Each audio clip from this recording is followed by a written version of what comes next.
unsatisfactory conclusion that the St. Clair, a brigantine registered from Hartpool, with cargo of lime, had been abandoned on the high seas for no apparent reason. Her skipper had taken with him the ship's papers, and had not left a single clue behind. A crew was told off to stand by the St. Clair to bring her into port, and the others climbed into the longboat to row back to the whaler. "Just see if there is a name on that there dinghy before we go," said the mate. An exclamation of horror broke from one of the men as he read on the bow of the dinghy the name, Kanawha. The faces of all went white with a dire alarm as the facts of the mystery suddenly flashed before them. The Kanawha was the ship in which Captain Mogul Mackenzie had made himself notorious as a privateersman. Every one had heard her awe-inspiring name, and every Yankee seafaring man prayed that he might never meet her on the seas. After the Alabama was sunk and the Tallahassee was withdrawn, the Kanawha still remained to threaten the shipping of the North. For a long time her whereabouts had been unknown, and then she was discovered by a Federal gunboat, which gave chase and fired upon her. Without returning fire, she raced in for shelter amongst the dangerous islands off Cape Sable, and was lost in the fog. Rumor had it that she ran on the rocks off that perilous coast, and sank with all on board. As time went by, and there was no more sign of the corsair, the rumor was accepted as proven.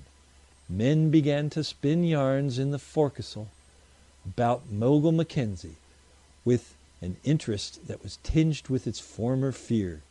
Skippers were beginning to feel at ease again on the grim waters, when suddenly, like a bolt from the blue, came the awful news of the discovery of the St. Clair. Gunboats put off to scour the coastline, and again with fear and trembling, the lookout began to eye suspiciously every new sail coming up on the horizon. One afternoon, toward the end of May, a schooner came tearing into Portland Harbor with all her canvas crowded on and flying distress signals. Her skipper said that off the island of Campobello he had seen a long gray sailing ship with auxiliary power sweeping down upon him. As the wind was blowing strong inshore, he had taken to his heels and made for Portland. He was chased all the way, and his pursuer did not drop him until he was just off the harbor bar. Many doubted his story, however, saying that no one would dare to chase a peaceful craft so near to a great port in broad daylight.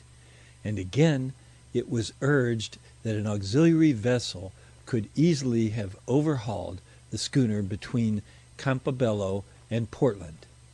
The fact that the captain of the schooner was as often drunk as sober, and that when he was under the influence of drink he was given to seeing visions, was pointed to as conclusive proof that his yarn was a lie.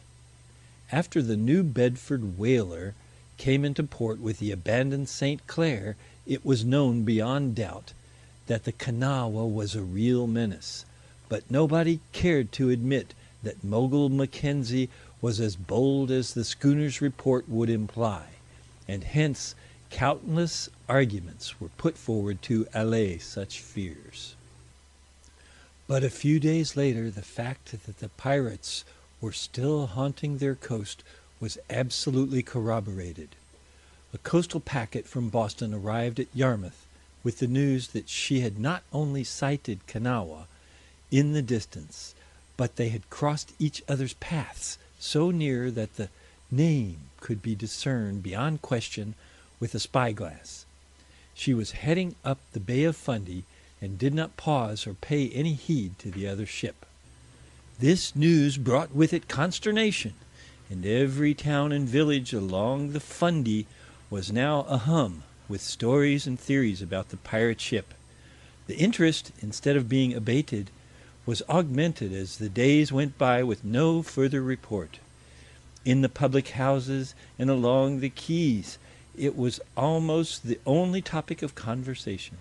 The excitement became almost feverish when it was known that several captains, outward bound, had taken with them a supply of rifles and ammunition. The prospect of a fight seemed imminent. About a week after the adventure of the Boston packet, Her Majesty's ship Buzzard appeared off Yarmouth Harbor. The news of the Kanawha had come to the admiral at Halifax, and he had dispatched the warship to cruise about the troubled coast.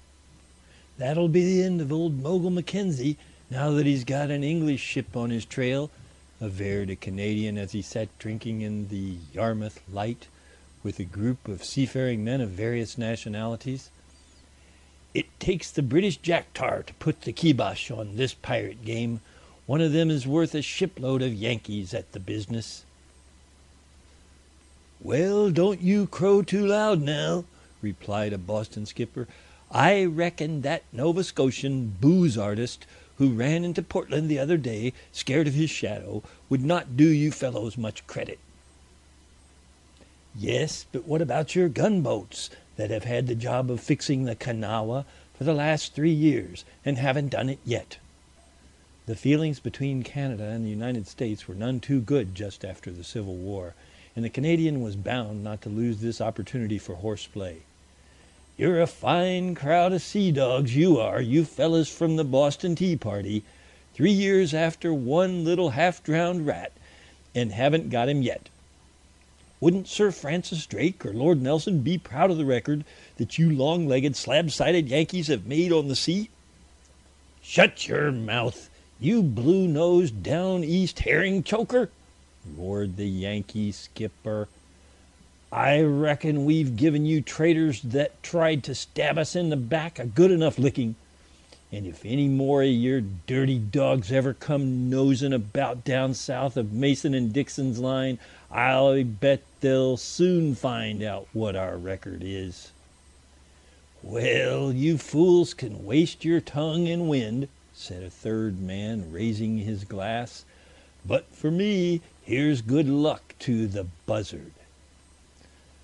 "So say we, all of us," chimed in the others, and the Yankee and the Canadian drank together to the success of the British ship, forgetting their petty jealousies before a common foe.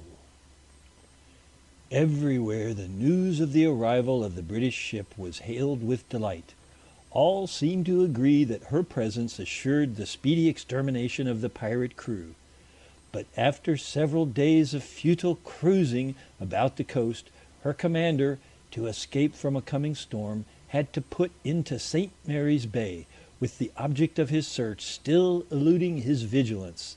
He only arrived in time to hear the last chapter of the Kanawha's tale of horrors. The night before, Dominique Lefontaine, a farmer living alone at Météran, a little village on the French shore, had been awakened from his sleep by the moaning and wailing of a human voice. For days the imminent peril of an assault from the pirates had filled the people of the French coast with forebodings. And now, awakened thus in the dead of night, the lonely Frenchman was well nigh paralyzed with terror. With his flesh creeping and his eyes wide, he groped for his rifle, and waiting in the darkness, while ever and anon came those unearthly cries from the beach. Nearly an hour passed before he could gather himself together sufficiently to investigate the cause of the alarm.